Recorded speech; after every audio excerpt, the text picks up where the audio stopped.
Chapter 1. Mr. Frost. When the days are short, the wind bitter cold and ice rings the moon, the nightmare comes. The result is always the same. Hannah bolts upright in bed, soaked in sweat, her mouth open in a silent scream. It has been 17 months, 4 days, 8 hours to the minute since the accident that claimed Hannah's grandmother's life in the lower half of Hannah's right leg. To Hannah, her grandmother was as Irish as Ireland, with eyes as clear as an Irish spring, a laugh as bright as the lush green hills, and tough and weathered as the Irish coastline. Hannah longed to hear one more tale of leprechaun gold and share one more cup of tea with her best friend, her Gram. The last time the nightmare visited her was in February, 4 months before Hannah Story's father moved his wife and daughter to the small town of Riverbend. Hannah had thought she had beaten her fears.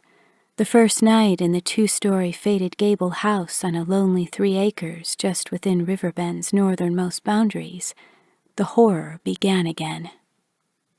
Tired and hollow-eyed, Hannah made her way into town, stopping at the Riverbend grocery and pharmacy to pick up a loaf of bread, a pound of butter, and a jug of milk for her mother. A new family in Riverbend every 25 years or so suits us just fine, but no more'n that. City folk is trouble. We got no use for 'em here, especially ones that can't work a lick. The townsfolk of Riverbend muttered cruelly behind her back. Hannah slunk out of the store with her bag of groceries like a wounded alley cat sneaking out of a dumpster.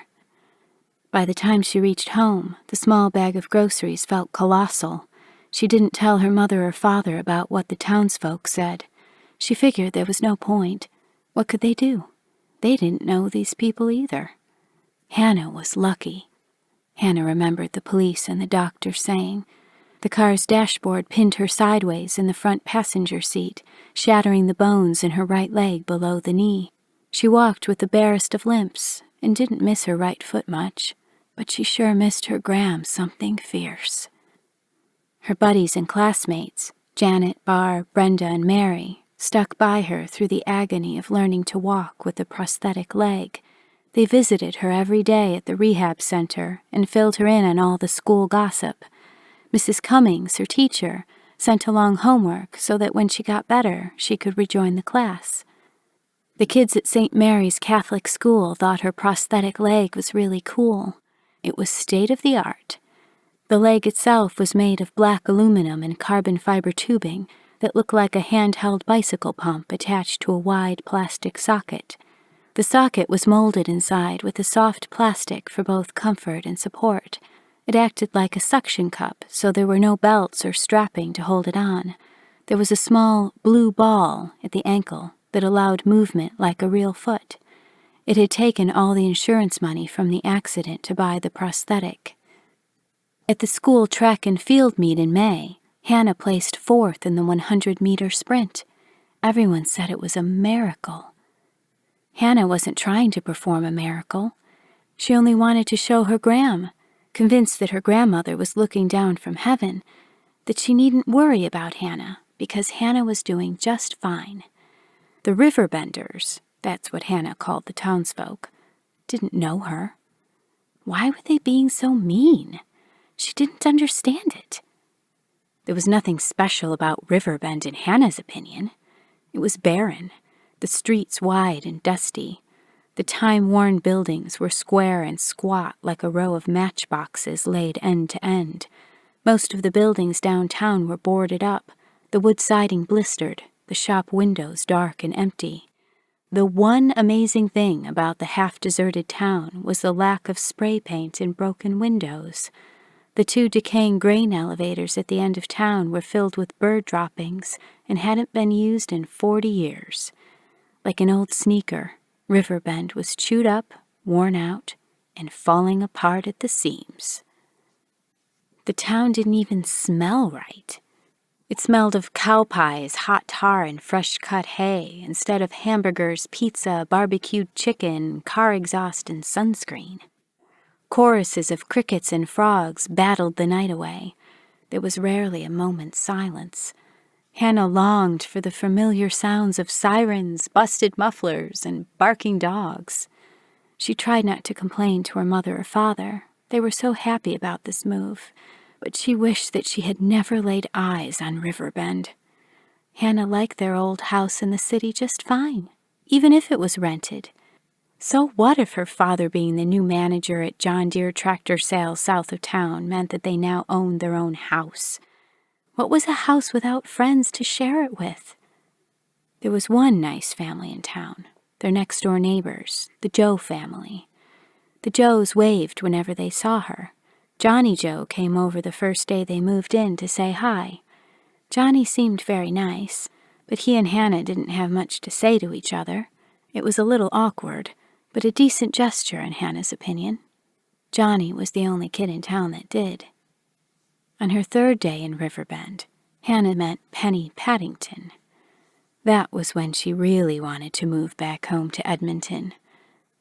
That was the day the nightmares came back. "So, Pegleg, you're the new city kid in town. Got nothing better to do than gimp around town, eh? Must be nice. The least you could do is put on some proper jeans to cover up that ugly contraption on your leg." Penny's loud voice boomed from the back of her father's pickup truck as she packed a sack of grain on top of the 4 she had already loaded. Her faded denim coveralls were stained green at the breast pockets and frayed around the edges. The underarms of her gray t-shirt were yellow. "I'm sorry?" Hannah replied, mystified. What was wrong with her shorts?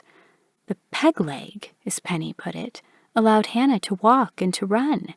It had taken months to regain her balance and stop feeling sorry for herself, not to mention learning to live with the sight of her stump. She had been terrified that she would lose her friends because she wasn't whole anymore. Janet had told her flatly, "Get a grip, Hannah. You're still you, same old lovable knothead, teacher's pet, giggly bunny, nerd." They had laughed themselves silly after that. "Well, you're such a tiny little thing. I guess you can't be expected to do any real work anyway." Penny grinned. Several other kids picking up supplies at the feed-in seat snickered. Hannah thought this girl shouldn't be criticizing her. She was the one with arms as big as Hannah's father's. She dressed and talked like a boy, too, but Hannah didn't have such bad manners as to say it. Graham would haunt her dreams forever if she were that rude. There was no doubt in Hannah's mind that Graham was keeping an eye on her behavior. "You just keep walking round with your head in the clouds, Pegleg, and stay out of our way," Penny sneered, her red face dripping with sweat and her gray eyes as unforgiving as a granite cliff face. Hannah didn't know what to say, so she just stood there, arms at her sides, head down, feeling stupid. This dirty girl with the full moon face and the straggly red hair knew nothing about her. Hannah did lots of chores. Chores didn't stop just because she was an amputee. She did the supper dishes, helped her mother clean the house, did her share of the laundry, and cut the lawn twice a week. Tears fell unbidden from Hannah's eyes. Hannah was furious with herself for letting this girl get to her. Penny burst out laughing. "Go! Run away, little mouse! Run and hide if you can, and don't come back bothering us working folks," she commanded. Hannah spun on her heel and bolted down the street. One boy yelled, "Holy cow, look at her run! I wouldn't have believed it." Another kid crowed, "Hoo-wee, she's fast! Must be a bionic leg." Hannah wanted to stop and yell something smart back at them. Instead, she picked up her pace and barreled past the Riverbend grocery store and pharmacy, Gunderson's Home Hardware, and Mom's restaurant and bakery, her black hair flying out behind her, her bright white Reeboks slapping against the slick, greasy pavement. Hannah ran flat out, arms pumping, heart pounding, past the vacant shops, down past 1st, 2nd, and 3rd Avenues, and skidded around the corner on 4th, heading toward the river. A stitch ripped through her right side. She grabbed the muscle in a tight fist and ran on, heedless of the pain. The street ended and she braked hard, sliding on a patch of loose gravel. Her right sneaker caught on the broken pavement and she fell forward, her arms windmilling, and her body teetottering over the brink of the steep cliff that yawned open before her. Chest heaving, arms waving, she leaned backwards, catching her balance. "Oh, God!" she gasped. Hannah steadied herself and took several steps back from the cliff. She bent over, hands gripping her knees, and rested for a moment, looking down at the muddy waters of the Athabasca River, far down at the base of the shale cliff below her. The river snaked around the town like a moat around a castle. The soupy water looked as slow and lazy as an old hound dog, but it wasn't. 2 fishermen had drowned on the day Hannah's family had moved into their new house on Highway 16. That was a bad omen. "Riverbend," Hannah sniffled, tracks of tears dampening her cheeks. "The town we fish and drown. I hate this place." Hannah grimaced. "Riverbend is ugly. It's ugly like a dirty outhouse that no one's cleaned in 100 years. Sorry, Graham, if you're listening. It's just that's the way I feel," Hannah huffed. "The only thing that isn't ugly here is Johnny Joe and his mom and dad. I want to go home. I want to go back to Edmonton, or back to Vancouver. Vancouver was cool. We spent summers on the beach, swimming every day. People were friendly. In Vancouver, no one would care about my leg. I miss my friends.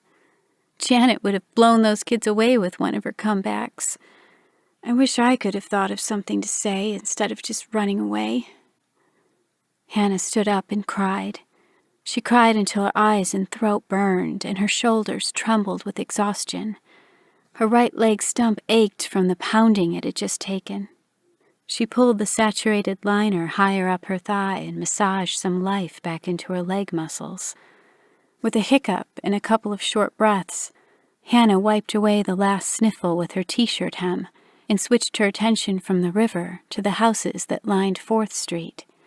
The old houses overlooking this side of the river were empty, their front lawns weedy and their porch swings broken. The windows were bare, barren, like the rest of the town. Hannah limped over and stepped up onto the nearest house's front porch. She rubbed a thick layer of dust from the kitchen window and shivered, waves of goosebumps rising on her arms and legs. The hair on her neck stood on end. Was someone spying on her? She peeked over her shoulder, but the street was empty. She turned back to the kitchen window and gazed inside. The kitchen table was covered by a dirty lace tablecloth and laid out with settings for 2 chipped china plates with a blue rose pattern, a set of mottled silver cutlery on either side, and a silver vase with dried-out flowers curled over the lip stood sadly between the 2. A rickety wooden high chair was drawn up to the left side of the table, a baby's teething ring left discarded on the tray. Orange and yellow flowered wallpaper hung down from the kitchen wall in curly strips, and a large bowl in the middle of the floor sported the name Brutus in shaky red letters. It was a really big dish. Hannah thought Brutus must have been a really big dog. The house seemed to be holding its breath, waiting for its heart to be jump-started and a new family to enter so that life could begin again. Hannah backed away from the window and looked up.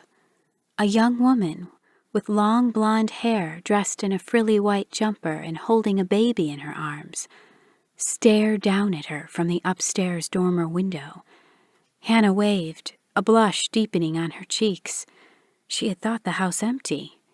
The girl frowned and turned away, disappearing right in front of Hannah's eyes. Hannah screamed and bolted off the porch. "Even the ghosts don't want me here," she wailed as she hobbled home. Hannah kept to herself after that. She wandered alone along the forest trails that backed up onto their property and avoided town. Boredom soon found her wishing that school would start. She hoped that she would make some new friends in Cold River. It didn't take her long to realize that she had wasted her wishes.